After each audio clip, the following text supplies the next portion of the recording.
Hi everyone, this is Sean. In today's video, we're going to talk about how much does a firearms instructor for private security get paid? What are some of the billing rates that are involved? Now, I'm located in California. Because I'm in California, the rates are a little bit more. And this video, I'm going to just give you kind of a rough estimate, some numbers that I've made in the past, some numbers that other training facilities pay their instructors. In no way I'm trying to set some type of industry standard on how much you should pay for a firearm instructor, because as we know, with different types of experiences, you're going to be paying firearm instructors a lot differently. So this video sets no standard at all with the pay. Okay, so let's talk about how much does a firearm instructor get paid. I teach at the police academy and I get paid $70 an hour plus retirement. That's a significant amount of money. In order to get to that point of time, I had to go through a 40-hour advanced academy instructor school. Actually, I think it was called Academy Instructor Certification, something like that. It's basically a 40-hour certification course that allows you to teach at the basic police academy. On top of that, I had to complete an 80-hour peace officer standards and training firearms course that included shotgun, pistol, and rifle. That was an 80-hour course. You can actually complete a 40-hour course in just handguns and be an instructor. So total minimum 2 weeks of training, 40 hours of handgun instructor school that's certified by Post Peace Officer Standards and Commission. They're the regulatory body in California who regulate peace officer academies and peace officer standards and training. And then on top of the 40-hour course, there's another 40-hour course. It's basically a course that teaches you how to teach to adult learners. That's a 40-hour course. So minimum 80 hours of training just to teach at the academy. And I receive good pay over there. $70 an hour is not bad. Now, if you go out on your own and you're a private security instructor, private security firearm instructor, and you own the company, the rates are going to change. But in California, there's an 8-hour classroom course that has to be completed, and there's a 6-hour live fire portion. So that's 14 hours of training. Most of the time, a lot of the schools out there, they're charging between $100 and $50 for the training fee, all the way up to $200. I've seen, because of the lack of manpower, COVID, the fee's been going more towards $200. And for those of you who actually have a firearms permit, an armed security permit, the numbers that I'm mentioning, that they don't include this $160 or $150 all the way up to $200. That does not include ammunition, gun rental, range rental. It doesn't include the firearm permit fees. It doesn't include all that stuff. Just the training fee that's payable to the vendor. So give or take, if you just do a course every single week at $150, $160 a student for 2 days out of the week, at the end of the month, you would have completed you would have trained 8 students, 150, 160. You multiply that by 8, and you're given a number of about $1,280, more or less. I'm just calculating in my mind right now, $1,280. What I found in the firearm industry is there's a constant flow of students, especially right now. I was listening to the Bureau of Investigative Services, the regulatory arm in the state of California for private security professionals and private investigation professionals.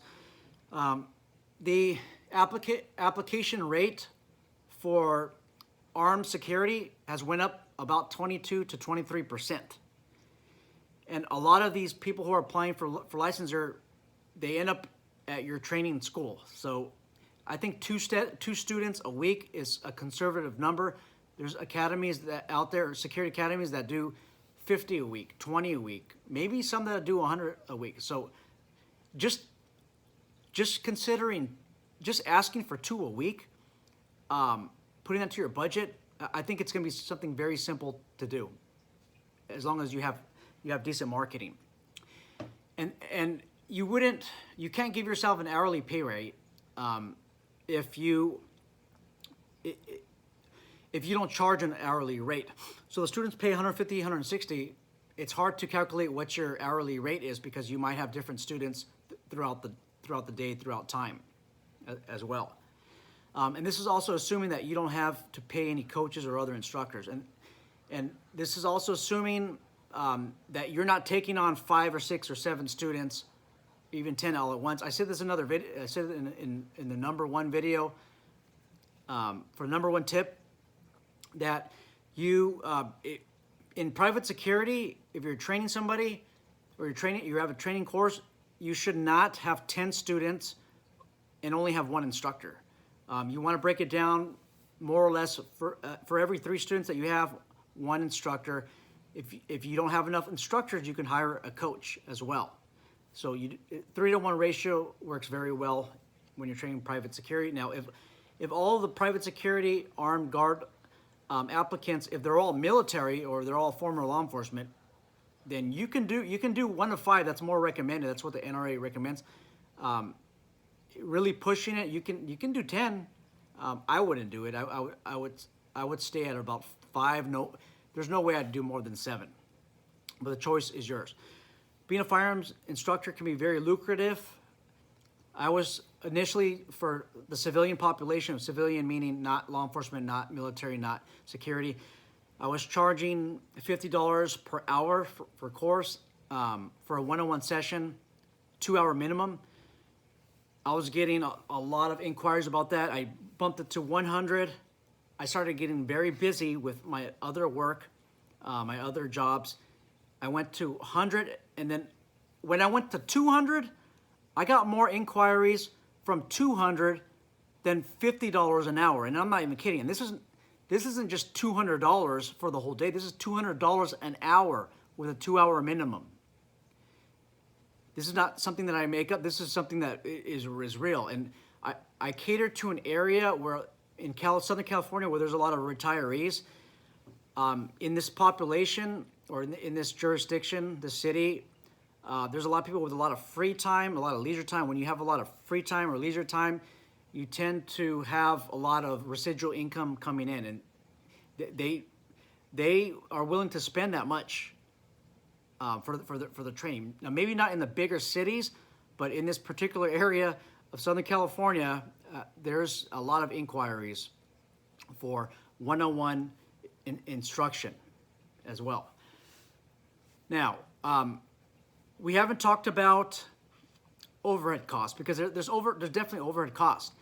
You have to do this classroom somewhere where they're going to let you manipulate firearms. You can't do this in a public library. They're not going to let you do that.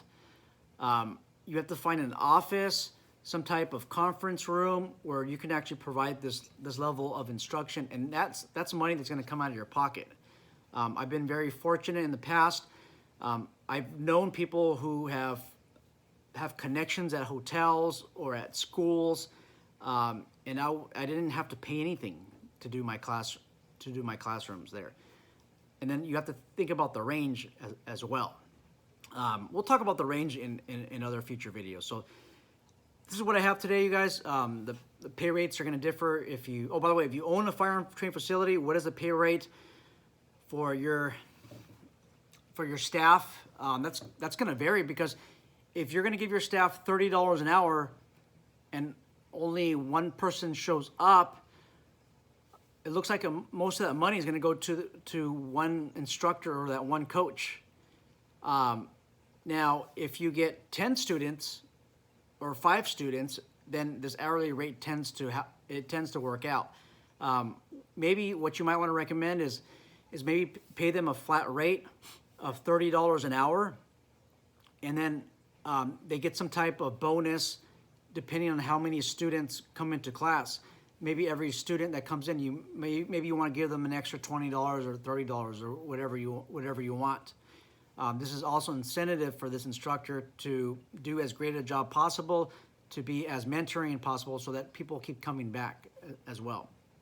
That's all I have. Let me know if you guys have any questions, comments, concerns. Take care.